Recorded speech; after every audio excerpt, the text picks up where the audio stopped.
you know the Japanese film Ran? I haven't seen it. It was based on Shakespeare's King Lear, wasn't it? That's right. It was a very loose adaptation, using the same situation and story, but moving it to 16th century Japan instead of 16th century Britain. So, for example, the king's daughters become sons, because in Japanese culture at that time, women couldn't succeed to the throne. OK. I hope you're going to talk about the 1993 film of Much Ado About Nothing. I think that's one of the best Shakespeare films. It really brings the play to life, doesn't it? Yes, I agree. And I think filming it in Italy, where the play is set, makes you see what life was like at the time of the play. Absolutely. Right, what's next? Next, I thought Romeo and Juliet, the 1996 film, which moves the action into the present day. Yes, it worked really well, I thought, changing the two feuding families in the original to two competing business empires, even though they're speaking in the English of the original play. You'd expect it would sound really bizarre, but I found I soon got used to it. Me too. Then I thought I'd include a real Hollywood film, one that's intended to appeal to a mass commercial audience. There must be quite a number of those. Yes, but I've picked the 1996 film of Hamlet. It included every line of the text, but it's more like a typical action hero movie. There are loads of special effects, but no unifying interpretation of the play. All show and no substance. Exactly. Then there's Prospero's books, based on The Tempest. That was really innovative from a stylistic point of view. Didn't it include dance and singing and animation as well as live actors? Yes, it did. I also want to mention Looking for Richard. Did you ever see it? No, but I've read about it. It was a blend of a documentary with a few scenes from Richard III, wasn't it? That's right. It's more a way of looking into how people nowadays connect with the playwright.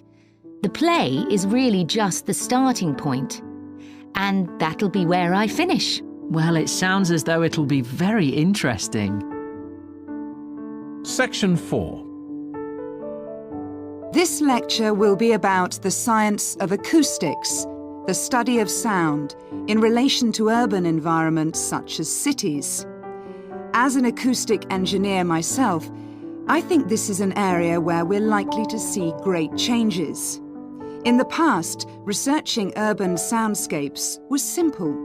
We measured levels of sound in decibels, so I used to take my sound meter and I measured the noise somewhere.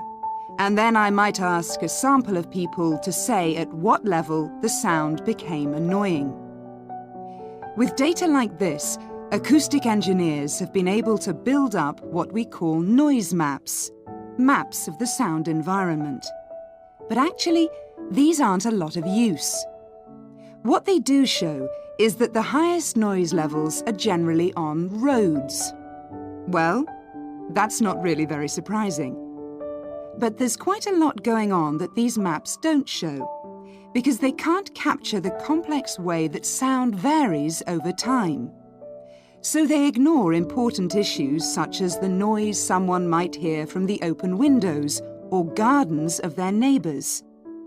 And this sort of noise can be quite significant in summer. We don't have any databases on this sort of information. As well as that, these records of sound levels take no account of the fact that people vary in their perceptions of noise. So someone like me with years of working in acoustics might be very different from you in that regard. But anyway, even though these noise maps are fairly crude, they've been useful in providing information and raising awareness that noise matters. We need to deal with it, and so it's a political matter. And that's important. We need rules and regulations because noise can cause all sorts of problems.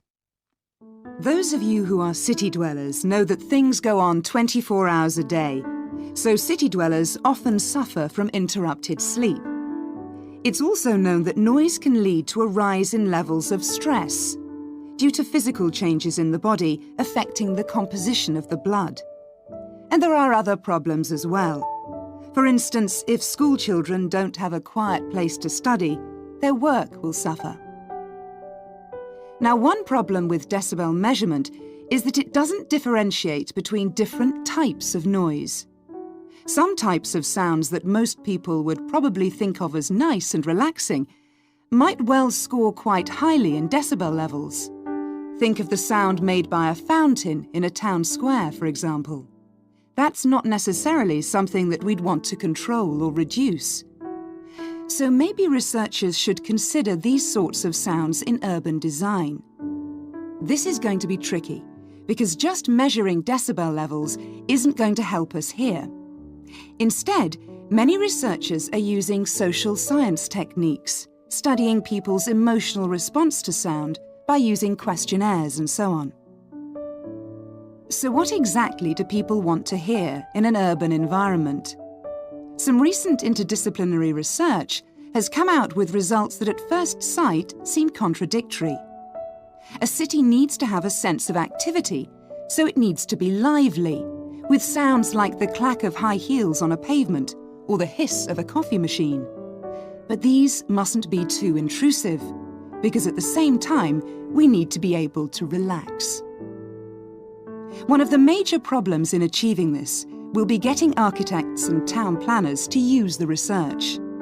Apart from studying the basics of acoustics, these people receive very little training in this area.